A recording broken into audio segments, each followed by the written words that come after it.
നിയമസഭാ തെരഞ്ഞെടുപ്പിൽ യു.ഡി.എഫ് നേടിയ അപ്രതീക്ഷിത വിജയം സംസ്ഥാന രാഷ്ട്രീയത്തിൽ വലിയ ചലനങ്ങൾ സൃഷ്ടിക്കുമ്പോൾ മുഖ്യമന്ത്രി പദത്തെ ചൊല്ലിയുള്ള തർക്കങ്ങളും അണിയറയിൽ സജീവമാവുകയാണ്.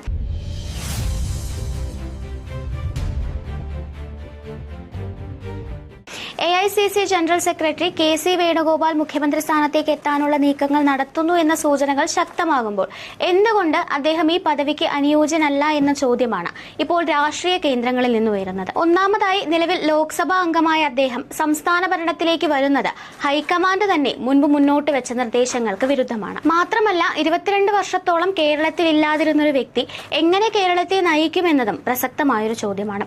എം.പിമാർ നിയമസഭാ തെരഞ്ഞെടുപ്പുകളിൽ മത്സരിക്കുകയോ സംസ്ഥാന രാഷ്ട്രീയത്തിൽ പദവികൾ വഹിക്കുകയോ ചെയ്യുന്നത് ഒഴിവാക്കണമെന്ന് പാർട്ടി നേതൃത്വം വ്യക്തമാക്കിയ സാഹചര്യത്തിൽ കെ.സി. വേണുഗോപാലിന് വേണ്ടി മാത്രമായി ഒരു വിട്ടുവീഴ്ച ചെയ്യുന്നത് തെറ്റായ ഒരു കീഴ്വഴക്കം സൃഷ്ടിക്കും.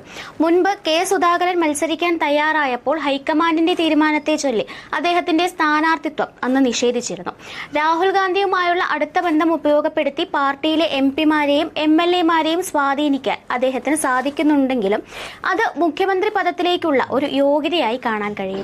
ഏറ്റവും പ്രധാനപ്പെട്ട കാര്യം ജനഹിതമാണ്. യു.ഡി.എഫിന് ജനങ്ങൾ നൽകിയ ഈ വലിയ വിജയം പാർട്ടിയുടെ ഐക്യത്തിനും മാറ്റത്തിനും വേണ്ടിയുള്ളതാണ്.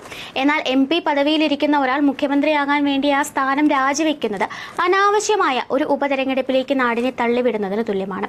ജനങ്ങൾക്ക് നികുതിപ്പണം ഉപയോഗിച്ച് മറ്റൊരു തെരഞ്ഞെടുപ്പ് നടത്തേണ്ടി വരുന്നത് യു.ഡി.എഫിന് വോട്ട് ചെയ്ത സാധാരണക്കാരോടുള്ള വെല്ലുവിളിയും അവരെ പരിഹസിക്കുന്നതിന് തുല്യവുമാണ്. ജനങ്ങൾ നൽകിയ മാൻഡേറ്റിനെ സ്വന്തം താൽപര്യങ്ങൾക്കായി ഉപയോഗിക്കുന്നത് ജനാധിപത്യമായ ഒരു ശരിയല്ല. ദേശീയ രാഷ്ട്രീയത്തിലെ കെ.സി. വേണുഗോപാലിന്റെ പ്രകടനവും ഈ ഘട്ടത്തിൽ ചർച്ച ചെയ്യപ്പെടുന്നുണ്ട്.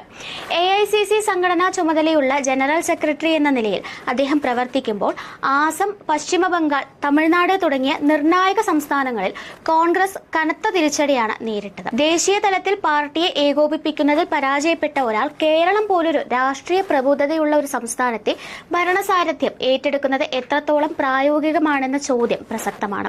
സ്വാധീനം ഉപയോഗിച്ച് അധികാരം പിടിച്ചെടുക്കുന്നതിനേക്കാൾ ജനവിശ്വാസവും ഭരണപരമായ പക്വതയുമാണ് ഒരു മുഖ്യമന്ത്രിക്ക് ഉണ്ടാകേണ്ടത്. ഈ കാരണങ്ങൾ കൊണ്ടുതന്നെ കേരളത്തിന്റെ മുഖ്യമന്ത്രി സ്ഥാനത്തേക്ക് കെ.സി. വേണുഗോപാൽ അനുയോജ്യനല്ലെന്ന വാദത്തിന് രാഷ്ട്രീയ വൃത്തങ്ങളിൽ വലിയ പിന്തുണയാണ് ലഭിക്കുന്നത്.